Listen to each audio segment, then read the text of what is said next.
Welcome to Meal Patterns and Menu Cycles. This brief module is offered as a complement to early care and education college courses that cover health, safety, and nutrition. It is not meant to be exhaustive, but simply to highlight important best practices and key information, as well as provide you with additional resources. Let's start with an explanation of what these two things are. Meal patterns are a plan for how often children need to be offered food during the day in childcare settings, which food groups they should be offered, and what the serving sizes should be.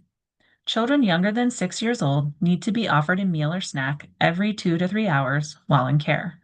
For a full day of care, this means children need to be offered at least one meal or two snacks, or two meals and one snack. A variety of foods from all food groups should be offered during meals and snacks. Snacks are as important as meals, and they are a significant part of a child's daily nutrition. So each snack should include nutrient dense foods from 2 to 3 food groups. It may seem a little overwhelming to try and plan multiple meals and snacks each day that feature healthy foods from all the food groups. This is where menu cycles can be helpful. A menu cycle is a way for childcare programs to plan menus of nutritious meals and snacks for several weeks and then cycle or repeat these menus over time to avoid planning from scratch every week. Before we jump into the specifics of the recommended meal patterns, we want to share some background information on the Child and Adult Care Food Program, also called CACFP, or the Colorado Food Program. It is a national reimbursement program that is administered by each state. It provides reimbursement for healthy meals and snacks served in childcare programs, both home and center-based, after-school programs, emergency and homeless shelters, adult daycare centers, and similar programs. Licensed childcare centers and family childcare homes that are serving meals are required to follow the CACFP meal patterns, even if you do not participate in the Child and Adult Care Food Program, and even if you do not serve meals. Families who send in meals should know about the meal pattern and be encouraged to follow it. That's why it's important for you to know the difference between the meal patterns for infants ages birth through 11 months, which is much different from the meal patterns for toddlers and preschoolers, and also the portion sizes, as those are different for toddlers and preschoolers. This table shows the required meal patterns for the different infant age groups and the portion sizes that are age appropriate for each. Infants birth through 5 months should be fed human milk or infant formula, and as seen in the third column, should continue to be included as complementary foods are offered through the first year of life. And we should note that the healthy professionals strongly encourage continuing to provide breast milk to toddlers through 2 years and beyond. Recommendations also include introducing solid foods such as iron fortified cereal, fruits, vegetables, and meats after age 6 months or when developmentally appropriate for the individual child. Young infants from birth through 5 months of age should only be offered breast milk or formula. Offer 4 to 6 ounces per meal or snack. Breastfeeding.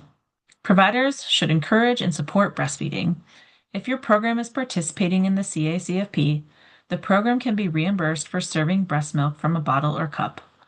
Also, although it is not shown on this chart, when a mom directly breastfeeds her child who is over 12 months of age on site and at the childcare program, that can also be credited as part of a meal or CACFP reimbursement. Serving sizes for older infants. Minimum serving sizes of solid foods are listed as ranges for infants because not all babies are ready to eat solids at the same time. A baby that has not yet started solid foods would receive a serving of 0 tablespoons. A baby that has just started eating solids may receive 1 tablespoon. Once a baby has been regularly eating solid food, they would receive 2 tablespoons. In all of these instances, the meal would be reimbursable. Also, once solid foods have been introduced to an infant, then solid foods must be offered at every meal or snack. Snacks and meals for older infants. Infant meal patterns for ages 6 through 11 months offer nutritious meals and snacks. For snacks, the CACFP requires breast milk or formula, a vegetable fruit, or both, and a grain such as bread or crackers. Ready-to-eat cereals are also allowed as snacks. Juice and processed cheese foods such as cream cheese, Velveeta, Cheese Whiz, or cheese spread are not allowed to be served at any time. According to licensing regulations, all meals and snacks provided by the program must meet current CACFP meal pattern guidance and be offered at suitable intervals not more than 3 hours apart. Children who are on the premises for more than 4 hours, day or evening, must be offered a meal. Depending on how long the child remains on site at your program, there are different requirements for the number and types of meals and snacks that must be provided. We strongly recommend that you refer back to licensing regulations to confirm which meals and/or snacks must be provided, either by you or by families, for your program. As a reminder, providers serving meals must offer the recommended serving sizes for each food group and child age. In order to meet 2/3 of the daily nutritional requirements in the CACFP, providers must serve meals and snacks that are balanced and meet the specific food and meal component requirements.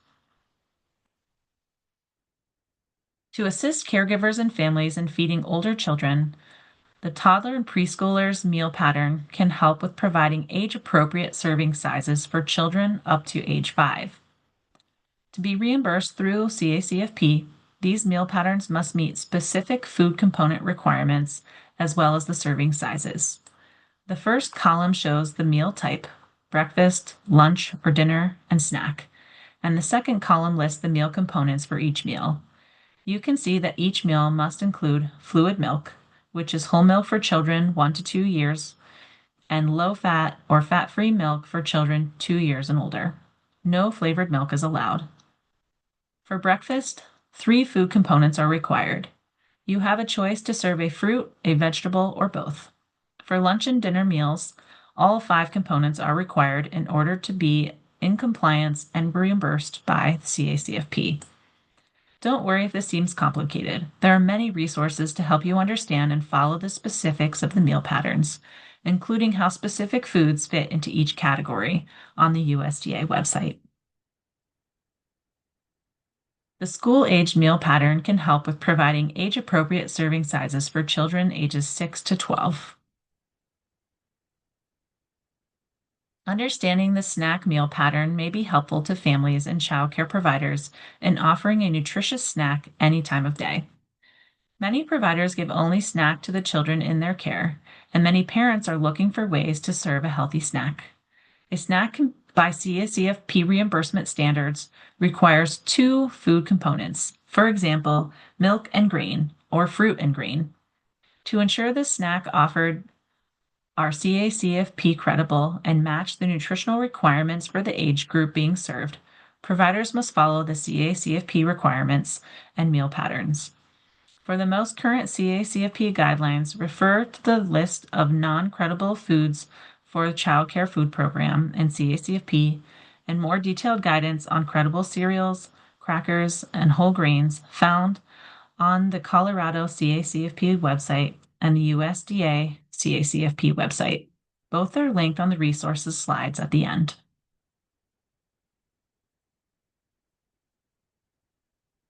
Here's another visual breakdown of example meal and snack components. In general, when someone mentions the word snack, people often think of food like cookies, potato chips, and soda. For the health of young children, we want you to think of snacks as fresh fruit and thinly sliced carrot sticks. Here are some great examples of healthy snacks that include 2 food groups and would meet the requirements for the CACFP meal pattern. Let's look at the first point, yogurt and fruit. You might wonder, why not just serve the ready-to-eat yogurt with fruit on the bottom or mixed in? Besides those yogurts often being high in added sugar, the amount of fruit they contain varies widely. In order to meet the reimbursable snack requirements, there must be 2 meal components served in the appropriate serving size. A fruited yogurt may not contain the appropriate serving size of the fruit to count as a separate component for the meal pattern. Other snack ideas are crackers and cheese, sun butter and crackers, and others mentioned here. This slide describes some of the additional menu requirements for the beverages to meet the CACFP meal pattern guidance and requirements. Only iron fortified infant formula and human milk is served to children under 1 year old. Whole milk is served to children between ages 1 and 2, and 1% or fat-free milk is served to children 2 years and older. 100% fruit juice may not be served more than twice per week and can only count toward the fruit or vegetable component once per day. All milk and juice must be pasteurized. Water must be available at all times and cannot be substituted for milk during meals. A grain-based dessert cannot count toward the green component.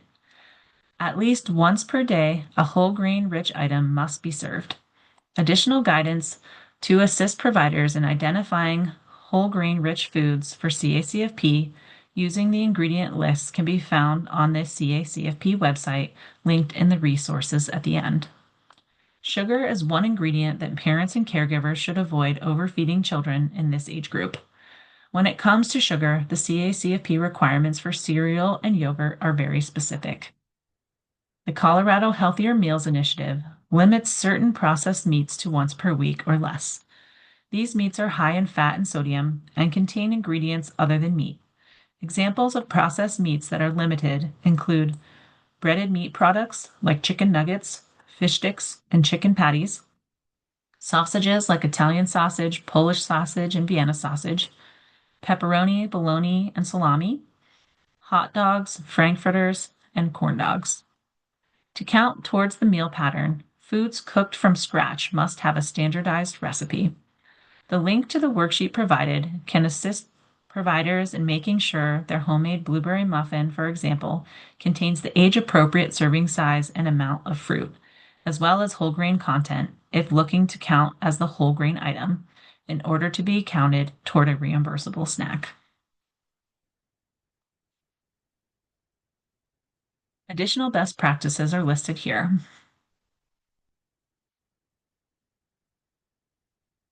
It may seem a little overwhelming to try and plan multiple meals and snacks each day that feature healthy foods from each food group. This is where menu cycles can be very helpful. A menu cycle is a way for childcare programs to plan menus of nutritious meals and snacks for several weeks, and then cycle or repeat these menus over time to avoid planning from scratch every week. It's important to rotate or cycle the menus of meals and snacks that children are served in childcare settings, rather than serving them the same foods over and over again. A 3-week or longer menu cycle is recommended. It is also recommended to modify the menu cycle with seasonal changes and new foods. There are many menu planning resources available to childcare programs to help choose and serve a variety of healthy, child-friendly foods. For example, the Team Nutrition CACFP Menu Planning Guide has sample menus programs can use or adapt. These resources support the content covered in this brief module. We encourage you to take a look at them for more information and to share with families in your care. Thank you for joining us to review meal patterns and menu cycles. This module is made possible by the Centers for Disease Control and Prevention and was developed in collaboration between the Colorado Department of Public Health and Environment, Colorado Department of Early Childhood, the Integrated Nutrition Education Program, Culture of Wellness in Preschools, Pikes Peak State College, and Front Range Community College.